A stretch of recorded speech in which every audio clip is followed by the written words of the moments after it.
SSP Upendra Sharma ने की press conference. Kankarbagh के ज्वेलरी के दुकान में चोरी और हत्या मामले का किया खुलासा।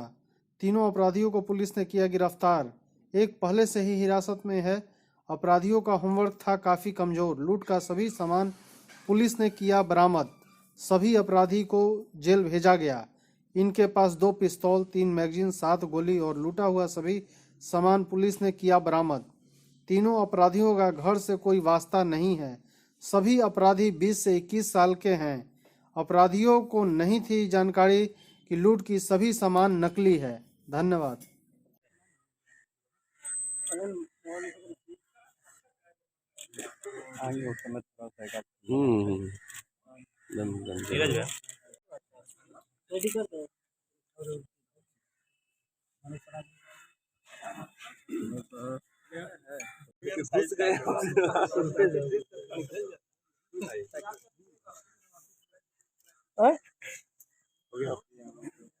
सर कुर्सी भी नहीं मिला। आगे सर आगे तो जाते हैं कुर्सी नहीं मिला सर। कुर्सी नहीं मिला। जनसंख्या इतनी ज्यादा हो रही है ना देश की, जमीन कम पड़ जाएगी। जो घटनाक्रम हुआ था उसमें घटना में जो दुकान है उसके जो सेल्समैन है और वहाँ पे एक सेल्स गर्ल भी थी, उन लोगों के साथ ये घटना हो रही थी। उसी दौरान जो मृतक है, क्योंकि उनकी पत्नी सेल्स गर्ल है, तो वो आ रहे थे उनको ले जाने के लिए। उनका रोजाना का ये टाइम टेबल था कि रात में 8:30-9 बजे के आसपास आते थे और वहाँ से उनको लेके जाते थे। चूँकि लुटेरे पहले से दुकान में थे और ये अनायास अपनी पत्नी को लेने के लिए दुकान में घुसे, तो उनको ऐसा लगा कि इन पे अटैक हो गया है, इन पर धावा बोल दिया गया है और ये पकड़े जाएंगे। उसी दौरान गोली चला दी गई और उसमें उनकी हत्या हो गई। मौके पर ही उनकी मृत्यु हो गई थी। बाद में जो कार्रवाई हुई आप लोग के सामने है। उस घटना का मुआयना किया गया और सीसीटीवी फुटेज को हम लोगों ने देखा तो एक पैटर्न निकल के आया था। कुछ दिन पहले अनीसाबाद गोलंबर पर भी एक दुकान है जो कि वैष्णवी ज्वेलर्स, वहाँ पर 18 तारीख को शनिवार का दिन था, वो शाम में लगभग 8:30 बजे इसी तरह से घटना घटी थी। हड़बड़ाहट में, डेस्परेशन में वहाँ भी गोली फायरिंग हुई थी और वेशभूषा से, ड्रेस के पहनावे से और हालचाल से, हुलिया से ये आइडेंटिफाई हुआ कि ये वही दोनों अपराधी यहाँ पे भी कार्रवाई कर रहे हैं। और अनुसंधान किया गया और टेक्निकली हम लोग देखें तो इस दोनों घटनाओं के बीच एक और घटना घटी थी।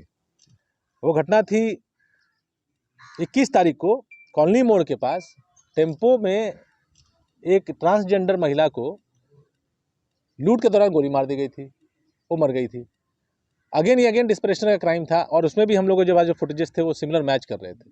तो वहाँ से ही हम लोगों ने अनुसंधान शुरू किया। उसमें एक अमित नाम का लड़का जेल गया हुआ था और उसके बाद उसके गिरोह के 2 लोग और बाकी थे, इनफैक्ट 3 लोग, एक और सहयोगी था। तो उस पर हम लोग काम किए और काम करने के बाद इन लोगों की गिरफ्तारी हुई कि जो भी सम्मिलित अपराधकर्मी थे सबको हम लोगों ने अरेस्ट किया और जितना भी इसमें सामान लूटा गया था वो सब बरामद हुआ। वैष्णवी ज्वेलर्स का भी सामान बरामद हुआ और जो ज्वेल कार्ट का था सामान, वो सारा का सारा सामान आप लोगों के सामने है। और ये आर्टिफिशियल ज्वेलरी है, ये सब हमने बरामद किया। ये लोग यंग क्रिमिनल्स हैं लेकिन बहुत डेस्परेट हैं। इनका पुराना इतिहास भी बहुत ही सुसज्जित है। इसमें 2018 में आप लोग को ध्यान होगा, आप लोग पहले से यहाँ कार्यरत हैं, कंकड़बाग में ही एक सिपाही पे क्विक मोबाइल पे गोली चली थी। अगेन वो यही लड़का था, यही लड़का था। उस केस के बाद ये लोग जेल गए थे, तो लगभग 40 महीने के बाद ये लोग जेल से निकले हैं। जेल से निकले भी दिसंबर में ही है। कोई दुर्गा पूजा में, दिवाली में निकला है, कोई दिसंबर में निकला। पिछले 1 महीने के दौरान निकले हैं और निकलने के बाद 18 को पहली घटना, 21 को दूसरी घटना और 26 को तीसरी घटना, 7 दिन में 3 घटना। तो इनका पकड़ना एक बहुत ज़रूरी हो गया था। इसके लिए हम लोगों ने पूरी ताकत से इनके पीछे कार्रवाई की थी। इसमें कंकड़बाग थानाध्यक्ष ने उल्लेखनीय कार्य किया है और एएसपी सदर ने भी बहुत ही त्वरित गति से इसमें अनुश्रवण करते हुए कार्रवाई कराई है। विदिन 24 आवर्स ज्वेल कार्ड के उद्भेदन की वजह से तीनों केसेस का उद्भेदन हुआ और कम से कम जो डेस्परेशन से जो क्राइम ये कर रहे थे इस पर लगाम लग गई। नहीं तो अदरवाइज ये लोग नए साल आते आते और भी ये घटना कर सकते थे। रविवार के दिन एक घटना घटी थी कंकड़बाग में, ओल्ड बाईपास पर एक ज्वेल कार्ट करके फैशन ज्वेलरी की दुकान है और बाहर से देख के नॉर्मल ज्वेलरी दुकान की तरह ही लगती है। रविवार का दिन था, 26 दिसंबर तिथि थी। 9 बजे रात्रि में हम लोग सूचना मिली थी कि लूट के दौरान एक व्यक्ति को गोली मार दी गई थी। घटनास्थल का मुआयना एएसपी सदर के द्वारा किया गया था। कंकड़बाग थानाध्यक्ष तुरंत मौके पर पहुंचे थे, एसपी ईस्ट भी गए थे और सेल की टीम भी लगी थी। घटना बड़े निशंस तरीके से और बहुत ही ज़्यादा डेस्परेट तरीके से की गई थी। और जब घटना का मुआयना किया गया तो हतप्रभ बात ये आई आश्चर्यजनक कि उस दुकान में कोई सोने का आइटम था ही नहीं, आर्टिफिशियल ज्वेलरी था और उसका दाम सेकेंड हैंड में या बेचने के टाइम पे कुछ मिलना भी नहीं है।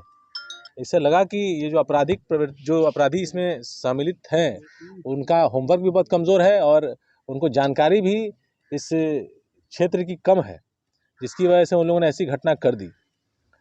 तो कोई ओरिजिनल नहीं है, इससे बहुत ज़्यादा इसका दिमाग मत लगाइएगा। वाला है ना, अब वही ना बुद्धि नहीं था उसका, दोनों से गोली चली होगी, वो तो हम लोग फैसले में मिलान कराएंगे। लेकिन ट्रांसजेंडर वाले पे ये बताता है कि जो अमित जेल गया वो चलाया था और ये वाले में शाहरुख जो है वो चलाया था।